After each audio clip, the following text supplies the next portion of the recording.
Serena Johnson was a woman whose life was counted out in tips and textbooks. At 23, she spent her nights balancing trays of greasy burgers and burnt coffee at a bus terminal cafe, and her mornings buried in nursing school lectures she could barely afford. Her only dream was to walk across a graduation stage with her soul and her sanity intact. But on one storm-lashed night, that fragile balance shattered. A man had come in just before closing, dressed too sharply for the peeling vinyl booths and flickering lights of the cafe. He ordered nothing but a black espresso, sat in silence, and left without a word. When Serena slid into the booth to clear his cup, her hand brushed against something wedged deep in the seat, a wallet. Not the kind you'd buy off a rack at the mall, but smooth, expensive leather, heavy in her palm. Inside was enough cash to buy her a new life. Tucked beside it, an ID card with the name Alejandro Cruz and a strange silver insignia that seemed to hum with secrets. Her heart pounded. Rent, tuition, even a used car, all her problems solved in one lucky grab. Yet her grandmother's voice pressed into her mind like a warning. Baby, there's no peace in stolen money. You sleep sound only on what you earn yourself. The choice gnawed at her. Keep it and escape the endless grind? Or return it, knowing the man who owned this wallet didn't seem like someone you wanted to disappoint. At 2 a.m., Serena picked up the greasy payphone in the corner of the cafe and dialed the number tucked inside. She didn't know it yet, but she hadn't just found a lost wallet. She had stumbled into a deliberate test, one that would drag her into a world ruled by a man whose power reached far beyond the streets of Houston. Before we dive deeper into this story, let me ask you something. If you found a wallet stuffed with thousands of dollars, would you keep it or return it? Be honest. Drop your answer in the comments, and hit subscribe if you want more stories that feel stranger than fiction. Serena Johnson had grown up in Houston's East End, in a neighborhood where every corner store carried the scent of fried food and faint regret. Her grandmother, Gloria, had raised her with a kind of fierce love that left no room for excuses. Gloria's mantra had always been simple: work with what you've got, baby. And if you don't have much, work harder. Those words had carried Serena through childhood, through the lonely years of high school, and now through the double grind of college classes and endless shifts. At 23, Serena's life was a balancing act. By day, she was a nursing student fighting to keep her GPA high enough for scholarships. By night, she worked at the Greyhound Bus Terminal Cafe, a greasy, neon-lit relic that never closed.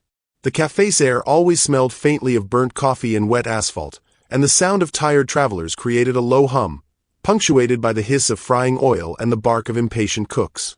It wasn't glamorous, but it kept the lights on. That night had been like every other, until it wasn't. It was 1:30 a.m., and the place was thinning out. The usual crowd of weary bus passengers had trickled onto their midnight routes. A few stragglers lingered at the counter, hunched over their hash browns and endless refills. Serena's sneakers squeaked faintly against the tiled floor as she moved from table to table, collecting crumpled napkins and wiping down the surfaces. That was when she saw him. A man sitting alone in the far corner booth. He didn't look like he belonged anywhere near a bus station. His suit was tailored, charcoal gray, sharp against his olive skin. His dark hair was combed back in careful precision. He ordered only a single espresso, no sugar, no cream, and sipped it slowly as if the world outside the cup barely existed. His presence was magnetic in its stillness. While the rest of the cafe buzzed with noise and fatigue, he sat in silence, radiating a kind of quiet power that made Serena glance at him more than once. He didn't stay long. When he finally stood, he set a crisp $100 bill on the table for a $2 coffee, nodded once toward Serena without a word, and walked out into the stormy night. Serena approached the booth with her rag and tray, muttering under her breath about customers who tipped so strangely. She wiped down the sticky tabletop, slid the empty cup onto her tray, and then her hand brushed against something lodged deep between the cracked vinyl seat and the wall. Her fingers curled around it and pulled. A wallet. Not just any wallet, but sleek, expensive leather, smooth to the touch, weighty in her palm. She knew quality when she saw it, and this wasn't something a bus traveler would carry. She opened it just enough to peek inside, her heart already beginning to pound. Stacks of $100 bills. Clean, fresh, sequential. The kind of money she had never held in her life. Tucked beside it was a laminated ID card. The name read Alejandro Cruz, and the picture matched the man in the suit. His expression in the photo was just as cold, his gaze steady and unyielding. There was something else too, a slim metal card engraved with a strange insignia. No bank name, no numbers, just a symbol that looked like it belonged to a secret society. The object seemed to hum with meaning she couldn't understand. Serena's throat tightened. She counted quickly. At least $10,000, maybe more. Her rent, tuition, even a used car to replace her exhausting bus rides, all solved in a single discovery. Her hands shook as she held the wallet. For one wild moment, she imagined slipping it into her backpack, walking out of the cafe, and disappearing into a new life. But then her grandmother's voice cut through the temptation, sharp as ever. There is no peace in stolen comfort, baby. You sleep sound only on what you earn yourself. Serena bit her lip. The money was salvation, but it felt radioactive in her hands. She noticed a simple white business card tucked into the wallet's corner slot. No logo, no title, just a name, Alejandro Cruz, and a single phone number. Her feet carried her to the counter before her brain caught up. She lifted the greasy payphone receiver, wiped it quickly with her sleeve, and dialed the number with trembling fingers. Each ring tightened the coil in her chest. On the first ring, the line clicked open. Speak. The voice was male, sharp, and cold. Not a greeting, not even an acknowledgement, just a command. Hello. Serena stammered, trying to project a confidence she didn't feel. My name is Serena Johnson. I'm a waitress at the Greyhound Terminal Cafe in Houston. I think one of your customers, a Mr. Cruz, left his wallet here. The silence that followed was suffocating. For a moment, Serena wondered if the call had dropped. Then a new voice came on the line, deeper, smoother, with a controlled authority that made her grip tighten on the receiver. This is Alejandro. Serena swallowed hard. Yes, sir. You left your wallet in one of the booths. I just wanted to call so I could return it. You could have kept it, he said flatly. The contents are valuable, and you work in a cafe. I am aware of your position. The casual dismissal stung, but Serena steadied her tone. It's yours, sir. That doesn't change the fact that returning it is the right thing to do. A pause, then his voice sharpened, low and commanding. You will remain exactly where you are. Do not let the wallet out of your sight. A man will arrive in 15 minutes. You will hand it to him directly. Nothing more. Do you understand? Her pulse hammered in her throat. Yes, sir. And one more thing, he added, his voice dropping to something darker, almost a warning. You did not open that wallet. Confirm this. Serena froze. The lie caught on her tongue. Finally, she forced it out. Yes, sir. I didn't open it. A silence, heavy and suffocating. Then, good. We'll see. The line went dead.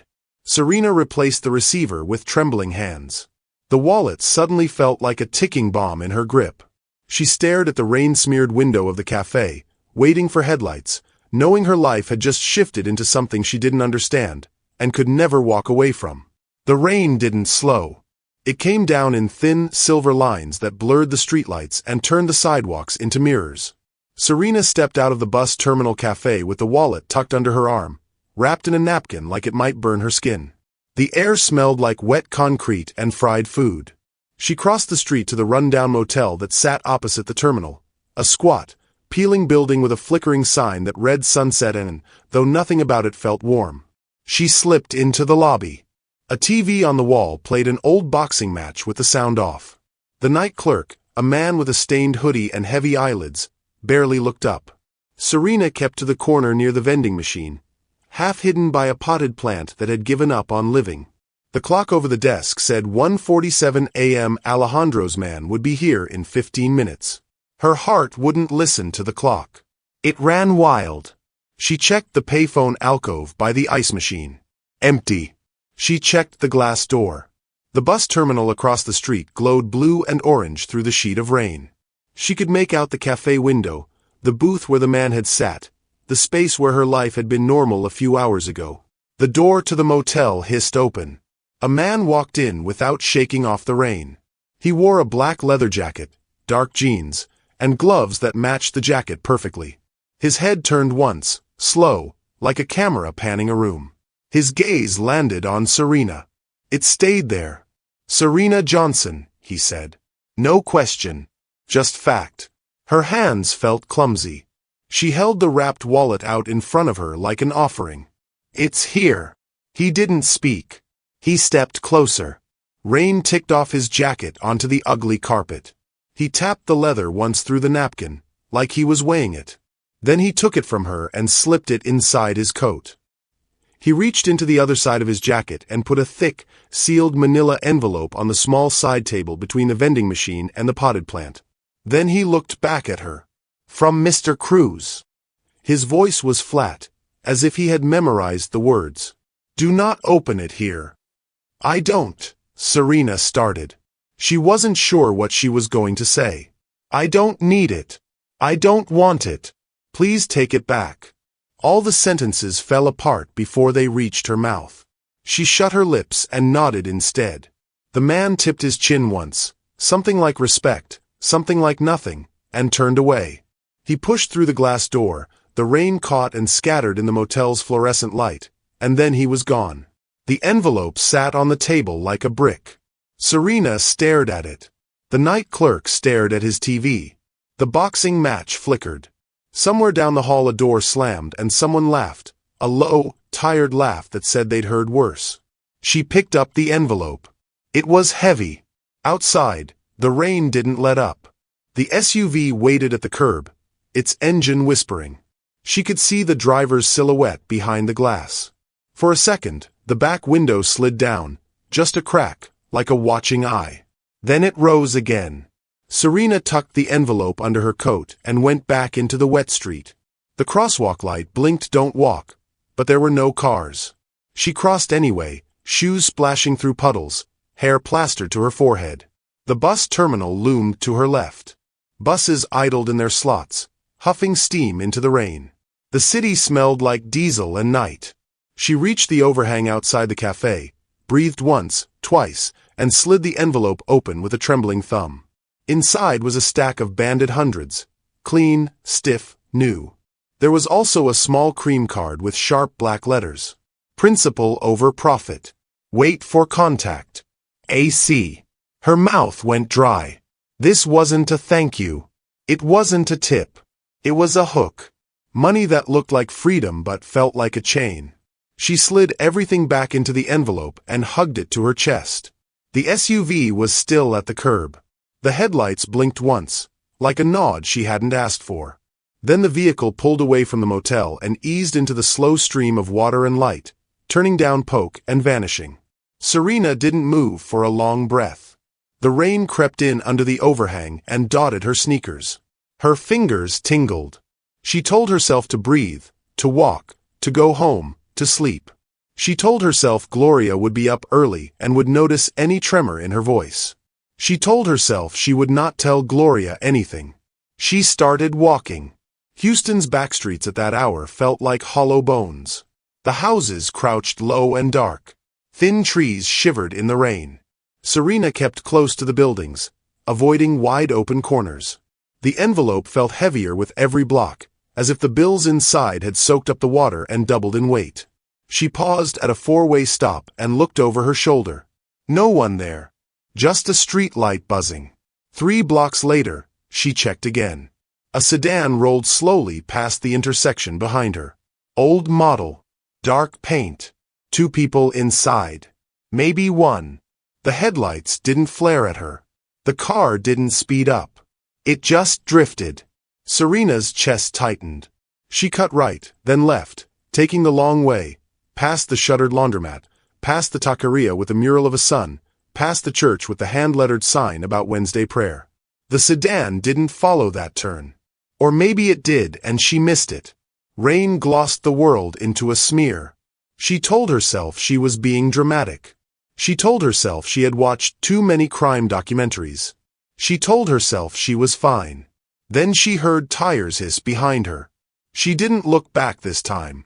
She picked up her pace. 1 block. 2. She reached her building, a small, tired fourplex with a metal stairwell that groaned like an old man. She took the steps fast, skipping the one that wobbled. Her hands shook so hard the key rattled against the lock. Inside, the air smelled like old carpet and lemon cleaner. She shut the door, slid the deadbolt, and stood with her back to the wood, eyes closed, hearing her breath and the rain. Her apartment was a single long room with a kitchenette and a short hallway that led to a closet and a bathroom. The couch had a tear on one arm. The rug had a coffee stain shaped like a tiny country. On the wall above the little table, a photo of Gloria smiled in a thrift store frame. Gloria's eyes always looked like they knew the ending of your story and loved you anyway. "I'm okay," Serena whispered to the photo, like it could carry the words across time to her grandmother's sleeping ear. She took the envelope to the table and peeled it open again. She counted. $5,000 in clean hundreds. She laid the cream card beside the stack.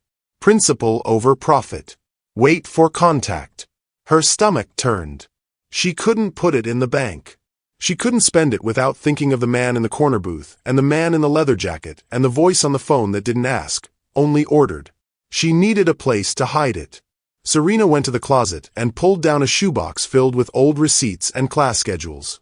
She shifted the papers aside and felt beneath the cardboard seam until her fingers found the slit she'd cut last year.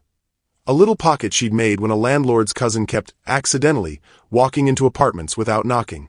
She slid the banded bills into the hidden pocket and put the cream card on top, then laid the papers back like a blanket and set the shoes in place. The box went onto the shelf again. She pushed a folded sweater in front of it for good measure. She stood still and listened. Rain against the window. A pipe settling in the wall. The soft click of her own throat when she swallowed. Then, another sound. Low. Outside. Serena crossed the room and nudged the blind with one finger. The street below glowed like an aquarium. A dark car idled at the curb. The shape was just a shadow under the rain, but the rhythm was clear. Engine on, unmoving, patient. She couldn't see the driver. She couldn't see inside at all. Her heart climbed into her mouth. She dropped the blind and stepped back into the dark. The car stayed. 1 minute. 2. Then the idling stopped. She waited for the sound of a door. It didn't come. The car rolled forward, slow and smooth, and turned the corner at the end of the block. The red taillights washed the walls of her apartment for a second, then the room went gray again. Serena stood in the quiet, one hand on her chest, the other pressed against the table where the envelope had been. She told herself to breathe. She told herself to sleep. She told herself this was over. But she also knew the truth. The moment she picked up that greasy payphone, she had stepped onto a road that didn't have street signs. A road that belonged to a man whose money felt like a leash. She killed the lamp, slid into bed fully dressed, and stared at the ceiling until her eyes ached. Somewhere beyond the rain, a phone rang in another apartment and stopped. In the dark, Serena promised herself she would keep her head down, keep her mouth shut, and keep breathing until morning. Outside, tires hissed again far away. And then, only the rain. The weeks that followed were restless. Serena went to class, studied, worked her shifts, but nothing felt the same. Every time she checked the shoebox in her closet, the envelope of money still sat there like a ticking clock. She hadn't touched a single bill. It wasn't hers, not really. It felt like something left behind to trap her, and deep down she knew it was only a matter of time before the other shoe dropped. That night, she was at the University of Houston Medical Library. It was close to midnight, the only time she could study in peace. The tall glass windows looked out on a campus emptied of life, the rain streaking down in thin rivers. Inside, the rows of desks hummed with fluorescent light. The few students left were buried under books or typing on laptops with headphones jammed tight. Serena sat at a corner table with her anatomy notes spread out, highlighting arteries and scribbling acronyms in the margins. Her eyes ached, and her hand cramped around the pen. She leaned back, rolling her shoulders, when she felt it, a prickle on the back of her neck, the kind you get when someone is watching. She turned her head slowly. There he was. Alejandro Cruz. He stood near the reference section, perfectly still, like he'd stepped out of the shadows. No suit tonight. He wore a fitted navy coat and dark slacks, simple but expensive. Even in the harsh fluorescent light, he carried the same calm weight as before, as if the entire room shifted around his presence. Serena's stomach tightened. She looked down at her notes, then back up. He hadn't moved. He was watching her, waiting. Her pulse hammered. She gathered her textbooks with shaky hands and walked toward him, each step loud in the silence of the library. When she reached the aisle of bookshelves, he gave the smallest nod and led her to a quieter corner, an alcove usually used for old journals and reference guides. Up close, his presence was worse. He didn't need to raise his voice. Every word came slow, deliberate. "You returned my wallet," he said, eyes steady. "You did not speak of it. You did not spend the money." Serena swallowed hard. "No, sir." His lips curved, not quite a smile. "That shows honesty. Silence. Restraint. Qualities I require." He reached inside his coat. For a heartbeat, Serena's legs nearly gave out. But he only pulled out a small black flip phone, the kind people hadn't used in years. He placed it on the table between them. "This is yours," he said. "It will ring when I call. You will answer. No one else will know about it." Serena stared at it, her throat dry. "Why me?" she whispered. Alejandro tilted his head slightly. "Because you made the right choice when no one was watching. That tells me you can be trusted. And trust is more valuable than money." Her voice cracked as she asked, "What do you want from me?" He leaned closer. His tone was calm, but his words were heavy. "I will pay for your tuition, your housing, your future. You will never worry about rent again. You will never carry debt. In return, you give me loyalty and silence. Absolute silence. Whatever I ask, you do. No questions. No hesitation." The library's air felt colder. Serena's chest rose and fell, her breath shallow. On the table, the phone sat like a loaded weapon, silent but alive. She thought of her grandmother, of the endless nights at the cafe, the exhaustion, the worry about bills piling up. She thought of the envelope hidden in the shoebox, $5,000 that had already changed her and tied her down at the same time. Her head shook faintly. "This isn't what I wanted." Alejandro's eyes hardened, though his voice stayed soft. "Life rarely gives us what we want, only what we can use. This is your chance. Take it." The choice pressed against her ribs like a knife. If she said no, could she really walk away? If she said yes, she was stepping into something she couldn't ever step out of. Finally, with hands trembling, Serena reached out and closed her fingers around the flip phone. Her voice was quiet but clear. "I accept." Alejandro's eyes softened, almost with approval. "Good. Your future begins now." He turned, coat brushing against his side, and walked back through the shelves, disappearing into the shadows of the library as if he had never been there. Serena stood alone, her fingers clenched around the phone. For a moment, the silence pressed so hard it rang in her ears. Then the phone buzzed in her palm. One new message lit up the small screen. "Your future starts now." 5 months slid by like rain on glass. Serena woke to alarms instead of fear. She went to classes without counting coins. Her rent was paid on time. Her new apartment was small but clean, with a working heater and a lock that didn't stick. Money appeared in her account every month from a quiet source with no name. Tuition cleared before deadlines. Books arrived at her door in cardboard boxes with neat labels. Life became simple on the outside.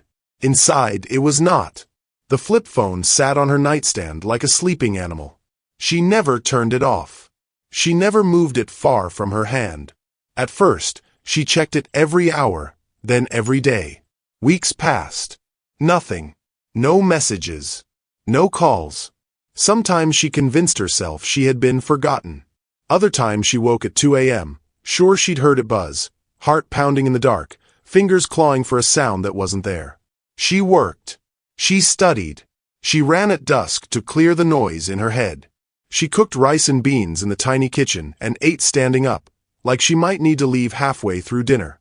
She tried to pretend the money had come from a scholarship, a gift, a miracle. But every night before she slept, her eyes drifted to the small black phone. Her future was inside it. So was her fear. The call came at 3 a.m. on a Tuesday, in the deepest pocket of night. The ringtone was not music. It was a single harsh tone, sharp as glass. Serena sat upright before her eyes were fully open and answered on the first buzz. "Johnson," she whispered, her mouth dry. Alejandro's voice was there, calm and clipped. "Put on your scrubs. Shoes you can wash. No jewelry. Bring nothing. A car is outside." Her feet were already on the floor. "Where?" "Outside," he repeated. "Now." The line went dead. Serena moved without thinking. She pulled on navy scrubs, tied her hair back, grabbed a plain sweatshirt, slipped into sneakers. The night air hit her when she opened the door, cool, damp, smelling of wet earth and distant oil. At the curb, a black SUV waited with its lights dimmed. The back door clicked open from inside. She slid in and pulled it shut. No one spoke. The driver wore a dark cap pulled low. Another man sat in the passenger seat, shoulders wide, hands still. The cabin smelled faintly of leather and gun oil. Serena clasped her hands in her lap and tried to slow her breath. Houston slid by in sleepy shadows. Highways opened like black rivers, then narrowed to farm roads lined with wire fencing and mesquite.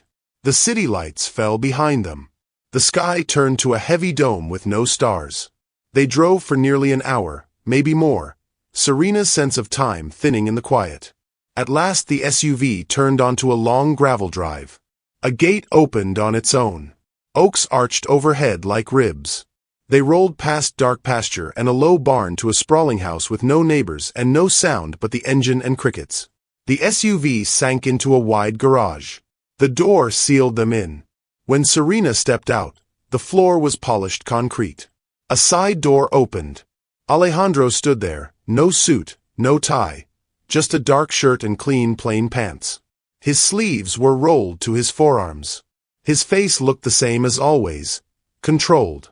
Only his eyes gave away the pressure in the air. "This way," he said. He led her down a hall of white walls and heavy doors to a room that did not belong in a house. It was a small operating room, bright, cold, and spotless. Stainless steel trays. A deep sink. A lamp on an articulated arm. A rolling cart stocked with sealed packs. Sutures, gauze, clamps, forceps. Oxygen. 4 fluids. Monitors. Someone had planned for emergencies here. Someone had expected them. On the table lay a man in his 60s with a gray mustache and a gold ring on a chain around his neck. His shirt was cut away. Blood soaked the edge of a towel pressed to his chest. His skin was pale and cold. His breathing was shallow, a scratchy seesaw. His eyes were closed. "Javier," Alejandro said softly, not to Serena, to the man. Then to her, steady, "My advisor." A knife caught him, deep. "Hospital is not an option. Can you keep him alive?" Serena stepped to the table, gloving up as she moved. "Tell me what happened." "Argument. Close quarters. A blade. We stopped the bleeding with pressure. That's all." Alejandro flicked his gaze to the cart, then to her hands. "You have what you need." Serena peeled back the towel, brisk and careful. The wound was left of the sternum, a deep, ugly slice with ragged edges. Not a poke. A cut. Blood welled steady and slow, still leaking. She pressed fresh gauze. "Get me saline. 4-line. 18 gauge if you have it." Alejandro moved. He didn't ask which drawer. He already knew. He pulled an 4 kit and a bag of fluids, set them in her reach. Serena felt a thread of relief. He wasn't just watching. He could help. She hung the bag on a stand, primed the tubing, found the man's vein by touch. Cool skin, weak pulse, faint blue line. The catheter slid in on the second try. Fluids began to run. "Check his airway," she said. "Hand on the chest. Tell me if his breathing changes." Alejandro's hand settled on the man's sternum, steady as a metronome. "Shallow," he said. Even. No rattling. Serena cleaned the wound with sterile water and betadine, working in small circles, talking under her breath to keep her mind sharp. We close layer by layer. If anything spurts, tell me. If he fades, tell me. He did not answer with words this time. He nodded once. The lamp poured white light onto the cut. Serena numbed the area with lidocaine, then tested with a probe. The bleeding was slow, not arterial. Good. She could work. She drew deep breaths through her nose and set the first stitch, the deep layer, absorbable, to draw muscle and fascia together. Her hands found a rhythm. Clamp, tie, snip. Clamp, tie, snip. She moved as she had practiced 1,000 times on pads and pig's feet and models, except now the skin was real and warm and someone's life threaded through every knot. Alejandro hovered at her shoulder, silent, focused, a shadow that handed her what she needed before she asked. Gauze. Suction. New suture. His presence, which had always felt heavy and dangerous, narrowed into something useful. Pressure, yes, but also control. Minutes stretched thin. Serena checked the monitors, checked the drip, checked the color returning to the man's face like dawn creeping over a field. She closed the deep layer, then the subcuticular layer, careful to align the ragged edges.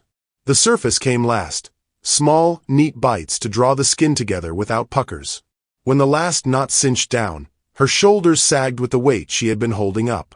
She cleaned the area again and laid a sterile dressing smooth over the line of stitches. She taped the corners in a square. Breathing? She asked. Alejandro's voice was almost a whisper. Deeper. Serena felt the man's pulse at the wrist, thin, but stronger than when she arrived. The forebag was half empty. His chest rose a little more each breath, like someone coming back from a long dive. He's stable, she said. The words came out flat with relief. He needs antibiotics. Keep him warm. Keep the fluids going. No movement for 24 hours. Watch for fever. If he spikes or starts laboring, we revisit. Alejandro's jaw eased a fraction. He looked down at Javier like a soldier looking at a friend who survived a blast. He shut his eyes for one slow breath, then opened them again. You did well, he said. Serena peeled off her gloves and tossed them in the bin. Her hands shook now that she had finished. She pressed them flat to the edge of the table to stop it. The room smelled like saline, antiseptic, and fear cooling on tile. What else? He asked. It wasn't a challenge. It was logistics. Pain control light, she said. Keep him drinking when he can swallow. No alcohol. No stairs. He shouldn't cough, but if he does, press a folded towel to the wound. Change the dressing if it soaks through. Call me if anything feels wrong. Alejandro nodded. You will not leave yet. There's a room prepared. You will check him every 4 hours. He gestured toward a door she hadn't noticed, flush with the wall. Rest. Eat. Then return. Serena opened her mouth, closed it. She had no idea what time it was anymore. Her body felt like someone else's, light, shaking, drained. Okay, she said softly. He stepped closer. Not looming. Close enough that she could see the faint stubble on his jaw, the lines at the corners of his eyes that didn't come from laughter. For months you waited, he said.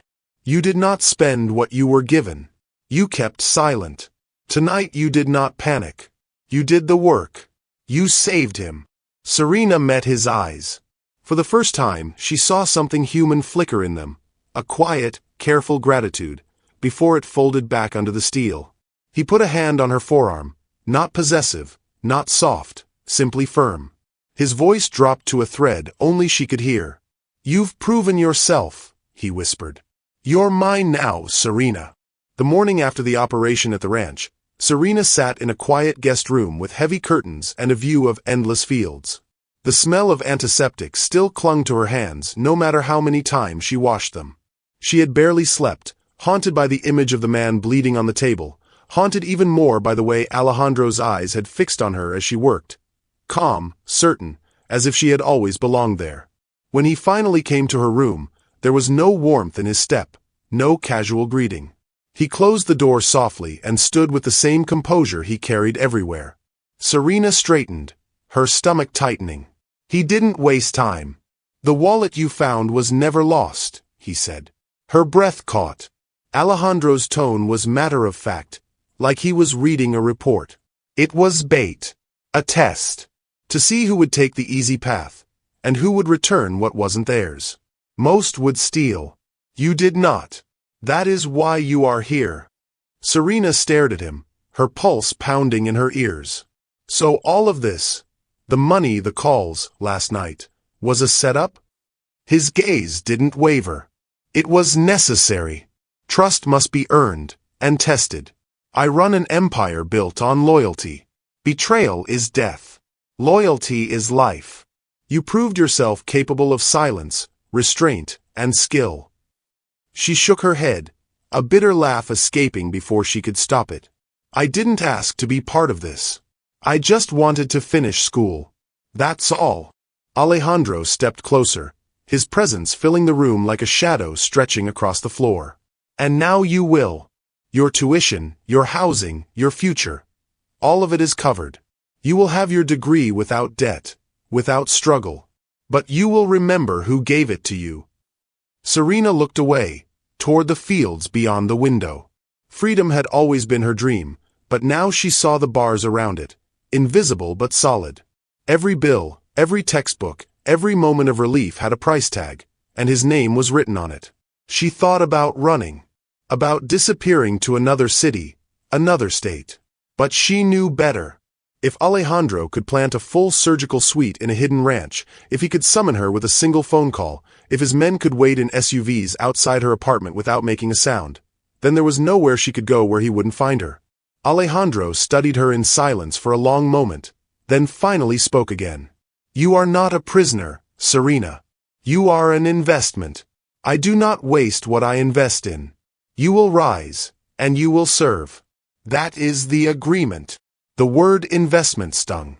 It stripped her of choice, of humanity. She wasn't Serena Johnson anymore. She was property, a tool. Yet, in his voice, there was also something else, an odd current of respect.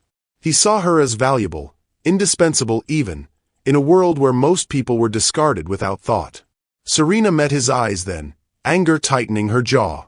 And if I fail you? Alejandro didn't blink. You won't.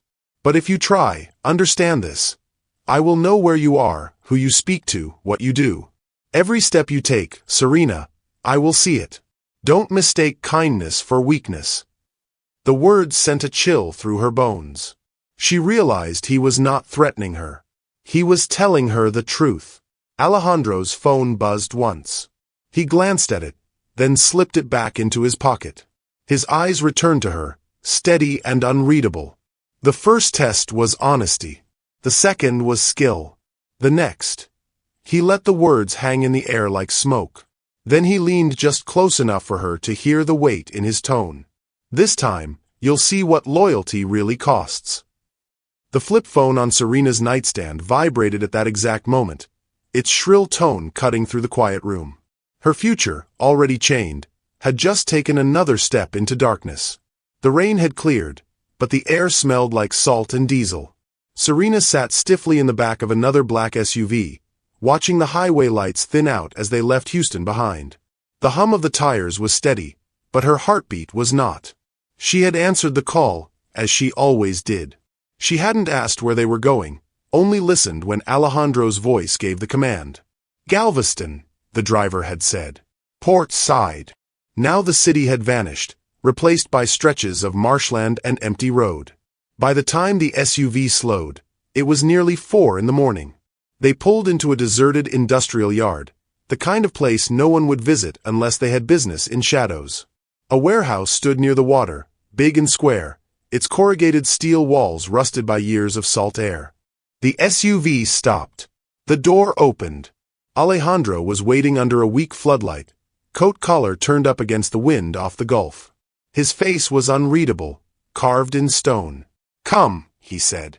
Inside the warehouse, the smell hit first, blood, sweat, and sea air. A man lay on a folding table under a single lamp, shirt torn open, chest slick with red. He was maybe in his 30s, hard-looking, even half-dead, with tattoos snaking up his arms. Serena didn't need to ask who he was. The way Alejandro's men circled the table in silence, the way their eyes followed her, told her enough. This was no ally. This was a rival, someone powerful enough to matter, someone dangerous enough to keep alive, for now. Alejandro's voice was calm, almost clinical. He took 3 bullets.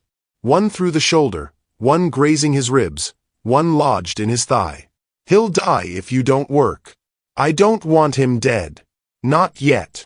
Serena froze. Her stomach twisted. Why? If he's your enemy. Alejandro cut her off with a glance. Because sometimes a man is more useful breathing.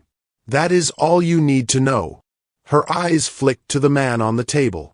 His breathing was ragged, shallow, lips flecked with blood. She looked back at Alejandro. If I do this, I'm part of it. I'm complicit. You already are, he said. The words struck harder than the wind outside. She knew he was right. The moment she had picked up that wallet, the moment she had lied on the phone, the moment she had stitched up his advisor in that hidden ranch, she had stepped inside his world. Still, she hesitated. If she refused, they would kill her. If she complied, she was no longer just helping him. She was helping the violence live on. Her hands trembled, but she forced them still. She pulled on gloves. I'll need light, clean water, gauze, sutures. If you want him alive, then help me. Alejandro gave a single nod. His men moved quickly, bringing trays, lamps, and supplies. She set to work, cutting fabric away, cleaning the wounds, her mind screaming while her body acted like the training had written itself into her muscles. The shoulder wound was messy but shallow. She packed it, stitched the edges, sealed it. The rib graze bled heavy, but not fatal. Pressure, suture, dressing. The thigh wound was worst, deep, with the bullet still inside. Her fingers worked fast, guided by instinct and memory. Clamp, retract, dig, extract. The slug clattered into a tray like a coin dropped in a wishing well. She stitched the torn muscle, layer by layer, sweat running into her eyes. Alejandro was there the whole time, silent, steady, handing her instruments when she needed them, holding pressure when she asked. His calm made her angrier than his menace ever had. To him, this was routine. To her, it was another piece of her soul slipping away. After 2 hours, the bleeding had slowed.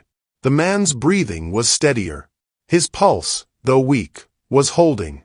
Serena tied the final knot, taped the final dressing, and sagged back on her heels.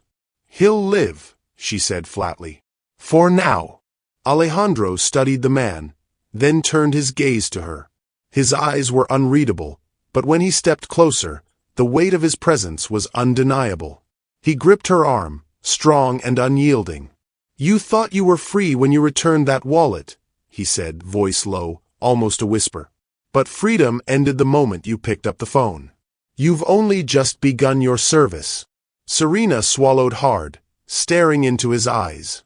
There was no victory in saving this man's life. No relief. Only a deeper chain she could feel tightening around her.